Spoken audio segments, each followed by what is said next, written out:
This week on Africa Update, Russian flags on African soils fly high as some conflict zones on the continent look to Russia for intervention to end insecurity amid severing ties with former colonialist France.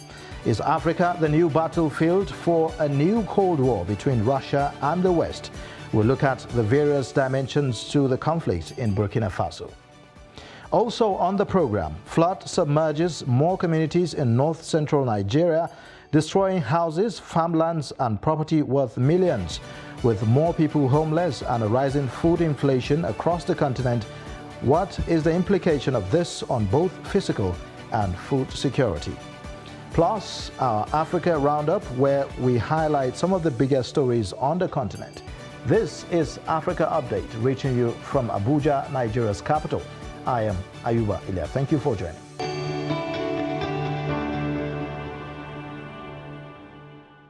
Thank you for staying. Now, over the last decade, Russia has engaged in a concerted campaign to gain influence on the African continent.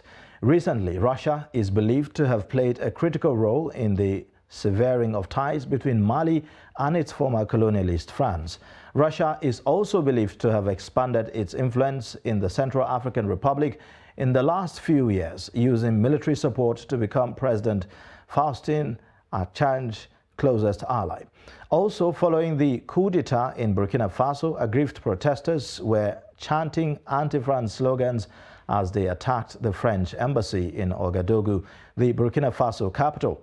Their demonstrations were in support of the country's new military leader, Ibrahim Traoré, who ousted the erstwhile interim president, Lieutenant Colonel Paul-Henri Damiba. Joining me to discuss this is a security and development expert, Wing Commander Musa Salmanu, retired. Thank you so much for joining us on Africa Update this moment. All right. So, well, it's barely 9 months since the last coup, in Burkina Faso, and now we are seeing another one. What could have led to the coup this time around? Well, interestingly, it's 9 months, and 9 months ago we sat on that studio with you there and discussed the issue of the first coup by Lieutenant Colonel Damiba then, and we said, part of the conclusion is that it's a wave of discontent that is starting in the continent, and that except something is done to curtail that wind that is going to bear no one any good, and that is going to be continuous. Now, we didn't even anticipate that it's going to happen again in the same country. Now, it's the same thing that the first coup, or that necessitated the first coup, that is bringing the second coup. So basically the issue of inability to curtail insecurity in certain parts of the country.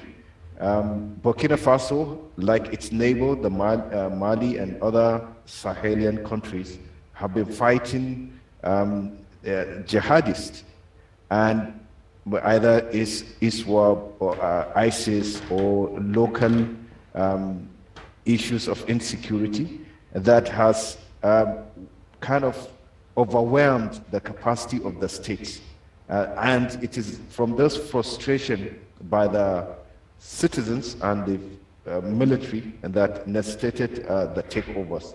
Whether they are the right step to be taken, the verdict is not so clear, or whether they are the best steps or not to be taken. That is not the matter. The fact is that that is happening, and people are seeing that that is the response that is needed. So it's seen as a result of the incapacity of states to push back for non-state armed actors. But I mean, looking at the timing, it's barely 9 months. So is it not too quick? Is it not too fast of the Ibrahim Traoré now to have decided to take over, given the fact that, it's not something that is going to happen like a magic? Well, the truth is that the situation had deteriorated from when in January when Lieutenant Colonel Damiba took over to now, with attacks escalating with about 24%. So if agitation that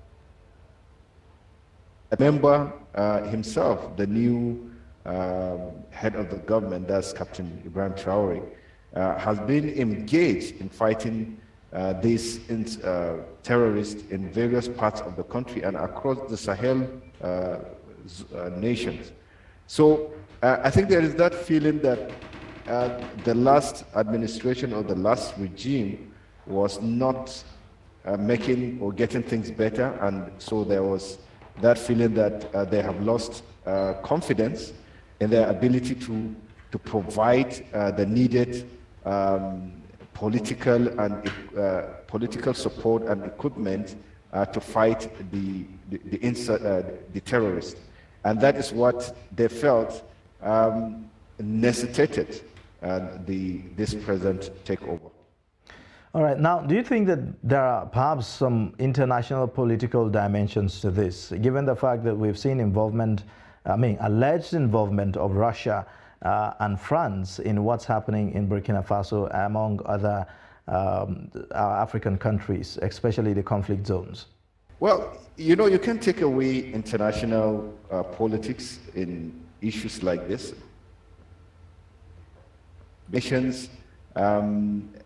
Nations interact with one another in a way that each nation wants to protect its own national interest. As you know, Burkina Faso is a French colony, so a particular close tie, closer than usual tie between French and its colonies. If, in fact, in a way that you might call it a kind of overbearing relationship that exists between France and its colony. Now, if you put that side by side with the fact that there is also a resurgent Russia that is headed, or that is, the hostile man being President Vladimir Putin. There is this new scramble for Africa by all these superpowers and emerging superpowers.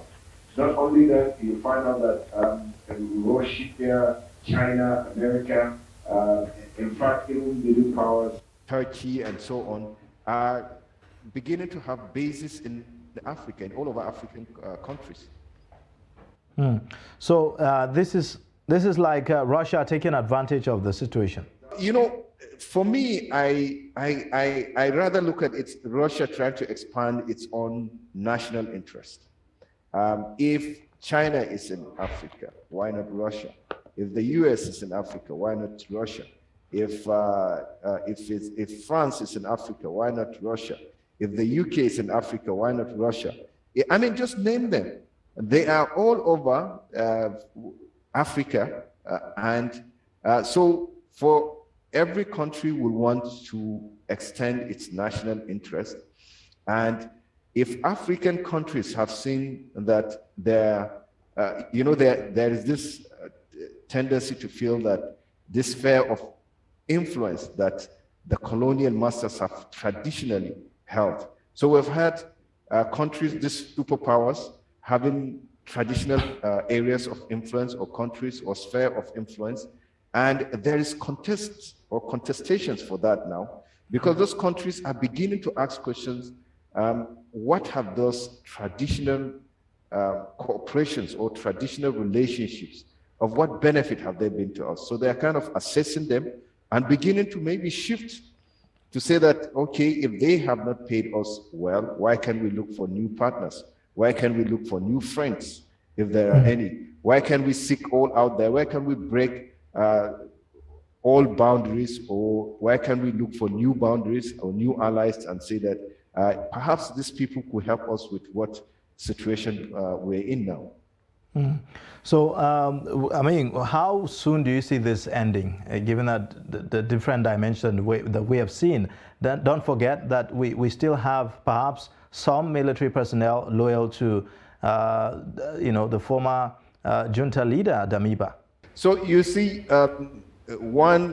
from what has been happening, the former Nigerian president has been the kind of lead negotiator on this issue, and he was in Ouagadougou just the other day, and he kind of got assurance from Captain Traore that one, as that of the former regime. The former regime, remember, said that they were going to take 24 months. So if we're going to take Captain Traore by his words, that means this is going to continue as was planned, and it's going to be 24 months. Now, secondly, that means very likely there are going to be elections that are going to be organized and so on and so forth. But that will be dependent on the security situation on the ground. Now, again, he made a statement as the Captain Traore that all what he's doing is to expand the number of partners that they have. Francis Tiller, he said. So also he's also inviting other partners to see how well they go. But if we're going to go by what is happening in the neighboring Mali, you find out that these situations do not overnight change to something better. So I think we should be in for the long haul. Perhaps it's going to get tougher before it gets better. All right, then. Thank you so much for joining us on Africa Update and sharing your perspectives. We thank you. All right, that was my guest, security and development expert, Wing Commander Musa Salmanu, retired. Now, this is Africa Update, reaching you from Abuja, Nigeria's capital. After the break, we'll take a look at the impact of flood on the West and Central Africa countries. Please stay with us.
Trust TV, documenting the Nigerian star.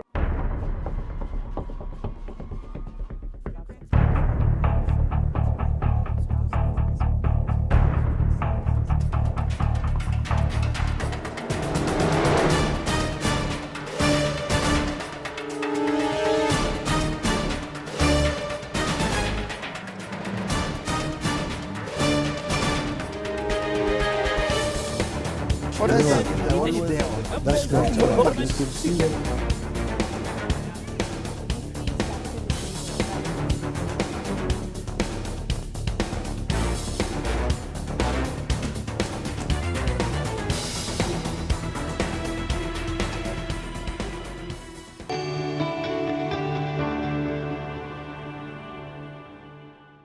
Thanks for staying. You're watching Africa Update on Trust Television. Now, running through thousands of kilometers, the Niger and Benue rivers provides water for millions of people living along its banks, who at the same time live with the risk of being submerged by water overflowing from the river due to climate change. Although Africa contributes just 3.8% of global carbon emissions, the continent is in recent times experiencing the greatest effects of climate change, according to the latest Intergovernmental Panel on Climate Change report. A recent report by the World Meteorological Organization points to severe flooding in South Sudan, Nigeria, the Republic of Congo, and the Democratic Republic of Congo.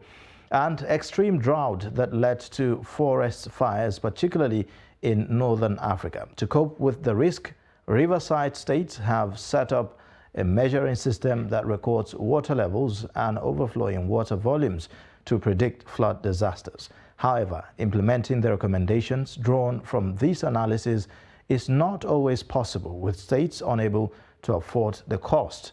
In 2009, richer nations committed to $100 billion of assistance annually for poorer countries to help them adapt to extreme weather events. But those funding targets have never been met. We have figures that shows 731,000 people in 17 countries in West and Central African countries affected by the recent floods. I have joining me virtually from Kano, Dr. Murtala Uba, who joins me from the Department of Environment at Bayero University, Kano. Thank you so much, Dr. Murtala, for joining us on Africa Update.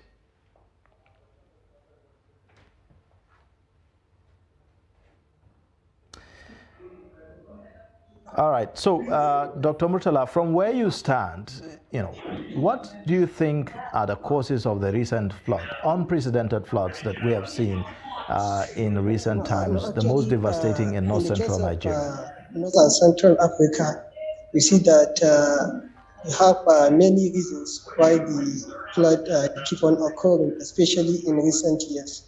Number one, there is this issue of climate change. That the temperature, especially in the northern hemisphere, has risen, and this has led to the melting of ice, rising sea level, as a result of which you have a flood, especially in the coastal area, and in some locations you have rainfall. Sometimes the amount is increasing, but at the same time you have uncertainty, especially as regard to the prediction, whereby in some cases you have a high amount of rainfall, but within the shorter period of time, which make the water channel unable to carry the amount of water received over time. There is also this issue of poor management of waterways. Of course, rivers need to be, and waterways need to be dredged. And in most instances, you have problem of dredging. When you have problem of dredging, the amount of water will be too much for the channel to bear, as a result of which the water will start to flow along its bank. Okay, Dr. Murtala. People settling and farming simply because they don't have alternatives. You know that most of these countries are poor. And because of that, people are looking for the fertile lands. And those areas where are very close to the river, the floodplains, are the most fertile areas, as a result of which people keep on going to those areas for cultivation, for building. And whenever there is a flood, they'll be the first victim. This is making the people to be much more vulnerable to this. Okay. Climate change. Okay, doctor, I want you to talk about our responses to these floods when they do happen. Like in the last reports that we're hearing, says that the unprecedented floods that we're experiencing is even beyond what was expected. It's beyond the expectations and is even more than the predictions that we have had. So what's your assessment of our responses to these flood disasters? Actually, our responses is below the average, below the expected level, simply because of inadequate information at our own disposal. You need to have as many stations as possible for your prediction to be as close to reality as possible. And you see that in our own case, the number of stations is quite inadequate, simply because either some countries cannot afford to have, or because of negligence by some of our administrators to put adequate data collection, have good prediction. Also, sometimes when you have the prediction, it hardly reaches the real users of the floodplain, simply because of language barriers. Sometimes you see that the lingua franca of the country, which most of the agencies use for dissemination information, hardly reach the local people who may be speaking their local languages. All right. So can you talk to us about, to what extent do you think this will impact on our drive to increase food production? I mean, there's food insecurity across the continent right now. Some countries are dealing with drought and the rest of them. Now, a lot of farmlands have been submerged by these floods. To what extent will this affect, issue of food production? Actually, the food production is going to suffer because it is being affected by the two devils. In one way, you have the excess flood where some farmlands are submerged, and what you have planted, you cannot be able to harvest it, and most of it has been destroyed by the water. And in another instance, you also have the excess drought, which make the production far below the expected, because when you have inadequate moisture, it means you cannot produce what you are targeting. Coupled with issues of population increase, issues of crisis and insurgencies, which sometimes even prevent people from going to the farmland. You see that the countries of West and Central Africa are likely to suffer more this year from issues of food security, and this will have effects on most of the other aspects of our living, especially the security issue. It will add to the rural-urban drift, where you have a lot of people coming to urban centers, and that will increase the level of crime, and it will also overstretch the infrastructural services that you have in urban. All right, thank you so much, Dr. Murtala Uba from the Faculty of Environment, Bayero University, Kano. Thank you so much for joining us on Africa Update. All right, there you have it. Now, let's take a look at Africa Roundup for this week. But before then, let's take a short breather. Please stay with us.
Trust TV, documenting the Nigerian story.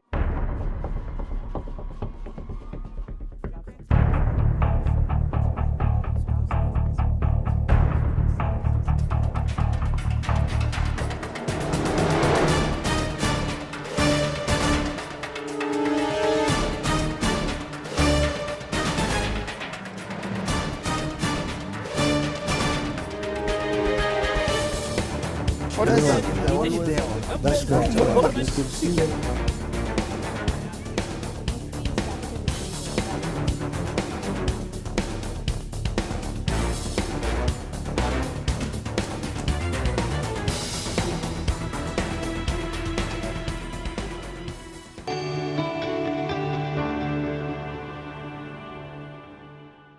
All right, thank you for staying. This is Africa Update, reaching you from Abuja, Nigeria's capital. Let's take a look at Africa Roundup for this week. Now, African countries will use the COP27 climate talks in Egypt in November to advocate a common energy position. Top energy officials said that the proposal will argue that fossil fuels are necessary in the short term to expand economies and electricity access on the continent. The African position, criticized by environmental groups, could overshadow global climate talks in Sharm el-Sheikh. The African position seeks to build on the previous Glasgow summit and make good on financing targets by rich nations to poorer countries that have fallen far short of the promised $100 billion a year by 2020. Kenya has lifted a ban on genetically modified crops in response to the worst drought that affected the East African region in 40 years. Authorities said that they hoped that this development will improve crop yields and food security. Over the last 4 years, the annual rains had failed across Kenya, Ethiopia and Somalia, forcing 1.5 million people to flee their homes in search of food and water elsewhere. A statement by President William Ruto's office after he chaired a cabinet meeting described lifting the ban as part of responses to the drought. The federal government of Nigeria has placed the port health services across all borders in the country on high alert following the outbreak of the deadly Sudan virus, a variant of the Ebola virus disease in Uganda.